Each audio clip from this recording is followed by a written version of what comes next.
Hey everyone, this video is to review law of sines and law of cosines with you. It's something that you would have learned in geometry, but probably didn't do last year in Algebra 2 trig. So let's get started. First of all, we want to review the formulas. So we are going to start with the law of sines formula, which basically is 3 parts, but you only use 2 at a time. So it looks like this. Sine of A over A equals sine of B over B, which also equals sine of C over C. And you just pick the A and the B, or the A and the C, or the B and the C to use to set up the problem. You will use this formula when you have ASA triangles or AAS triangles. So think back in geometry when you were trying to prove triangles congruent and you had a bunch of different options. You had these 2 options. Basically, if you have 2 angles and two angles on a side, then you would use this formula. Okay, so when you start, make sure your calculator's in degree mode. This is one of the times when we use degrees in math. For some reason, it just tends to be the way these problems are done. And then remember, we label the sides across from the angles as the little or the lowercase letter of the angle. So if the angle is A, the side opposite it is little a. First thing, though, I would tell you to do is find the missing angle by adding 57 and 36 together, which is 93, and subtracting from 180 so that you get this angle at the top. So this angle is 87. Now you're going to use the 87-degree angle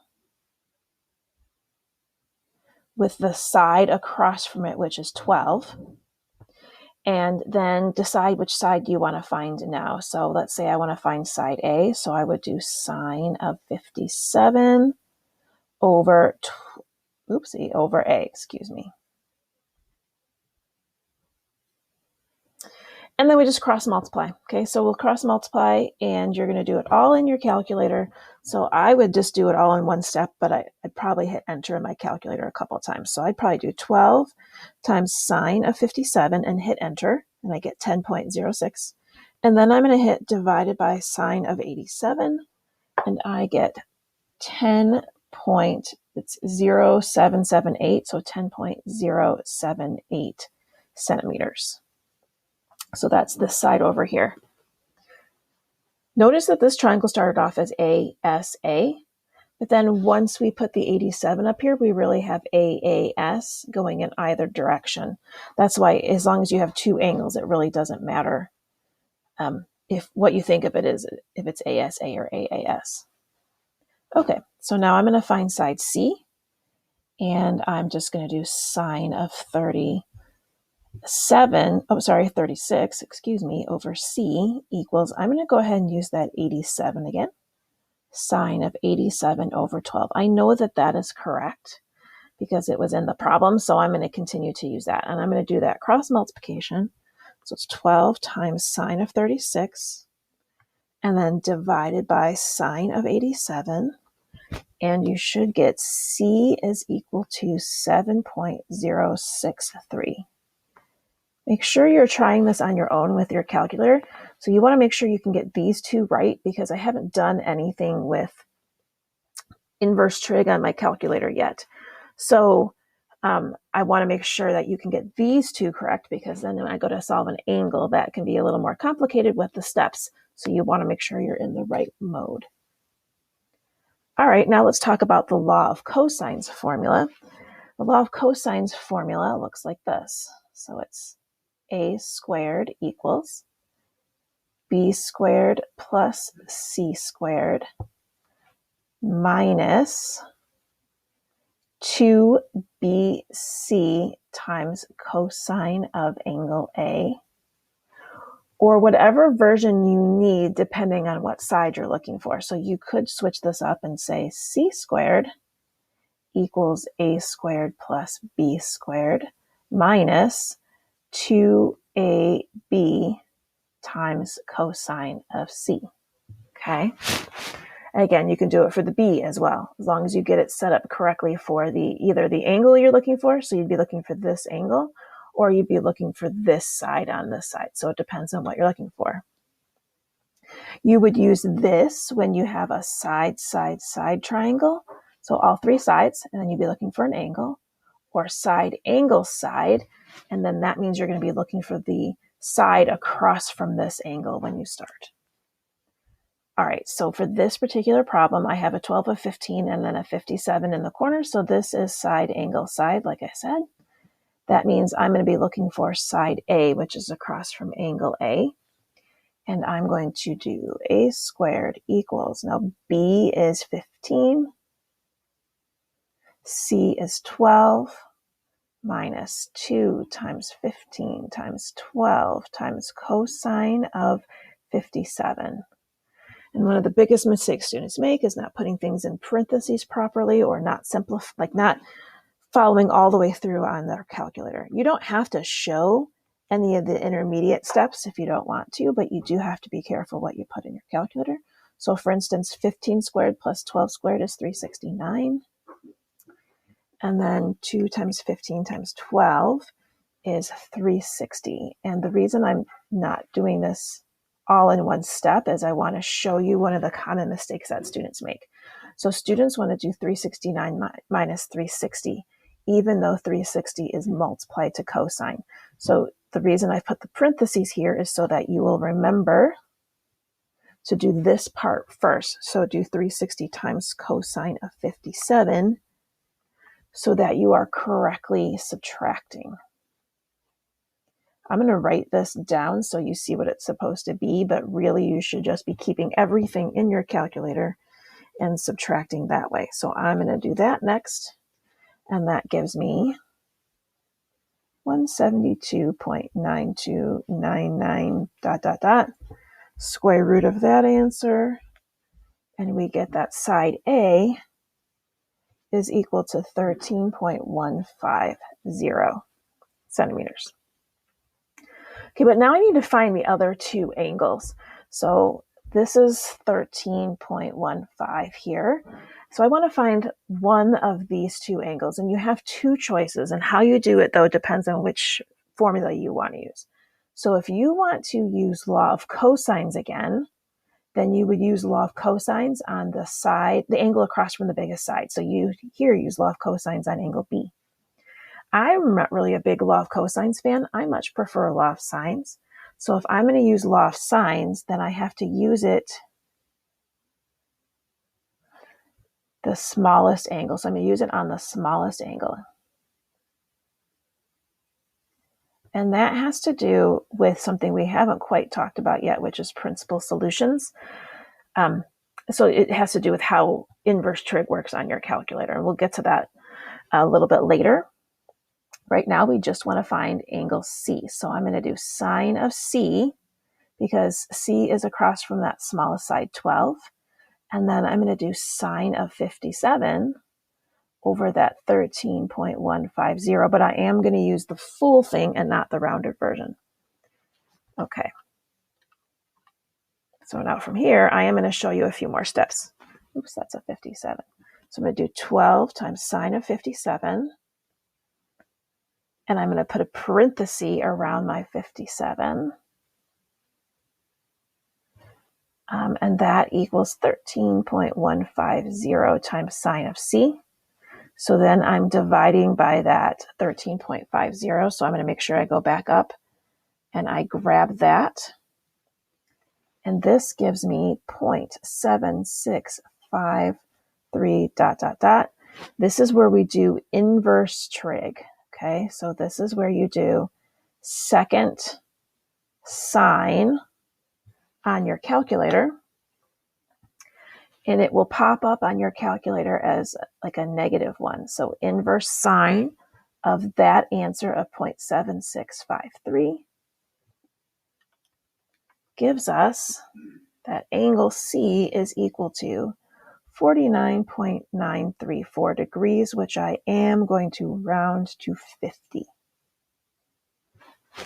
Okay, so if angle C is 50, and angle A is 57. Then I subtract those two from 180 and get 73 degrees for angle B.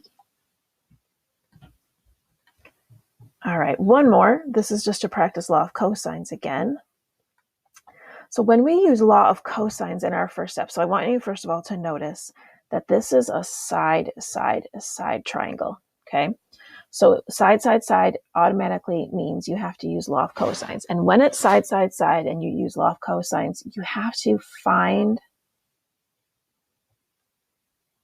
the biggest angle first.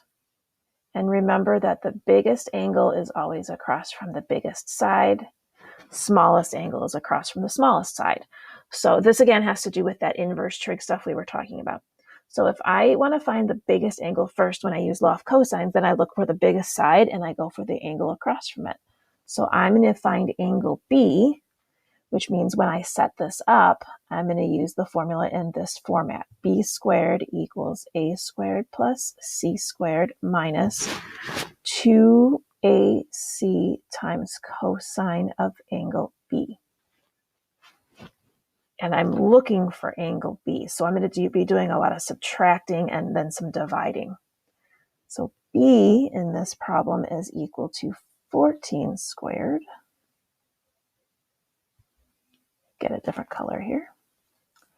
14 squared equals A is 10 squared, C is 11 squared, minus 2 times 10 times 11 times cosine of B. All right, so then I'm doing 14 squared minus 10 squared minus 11 squared in my calculator. So 14 squared minus 10 squared minus 11 squared. And I'll tell you that number in just a second. And then on the other side, I have 2 times 10 times 11. So this is negative 220 cosine of B. Okay. So 14 squared minus 10 squared minus 11 squared is actually equal to negative 25.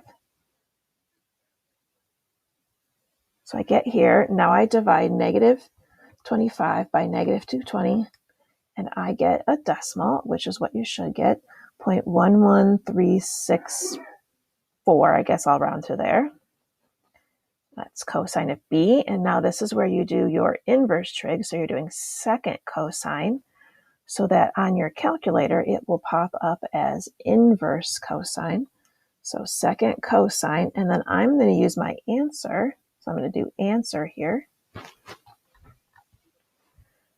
And we get that angle B is equal to about 83.48 degrees, which we're going to round correctly to 83. Don't be tempted to round twice by making this go to 5 and then make this go to 84. This is 83 if you round correctly, which most of the time we're going to be asked to round our angles to the nearest whole number. So I'm going to put 83 here. And now I need to find another angle. Okay, so now I have 3 sides and an angle, and I want to find a missing angle, and I can choose to do law of cosines again if I want to, or I can use law of sines on my smallest angle. I really do appreciate, or not even appreciate, I really do prefer to use law of sines if I can. That's me. So I'm going to use law of sines on 10. Okay, so that means I'm looking for angle A. I'm going to write the setup over here real fast so you can see what I'm talking about. So it's going to be sine of A over 10. And then I'm going to use that 83, sine of 83 over 14. And I'm going to copy this and drag it down here so I have more space. But I wanted to be able to see my picture while I was talking about that for a second. Okay, so now this, if you skip the cross multiplying idea and just multiply the 10 to the other side, it'll save you that extra step. Okay, so you're doing 10 times sine of 83 in your calculator divided by 14, and you get sine of A equals 0.7089 ... So now I'm going to do inverse sine on my calculator. So second sine of 0.70896, yada, yada, yada, and I get angle A is equal to 45.15 degrees, which I'm going to round to 45. So back up here, this is 45, that one is 83. 180 minus 45 minus 83 is equal to 52. And now we have solved that triangle because I have all three sides and all three angles. Hope that makes sense. Make sure you write down any questions you might have and ask your teacher.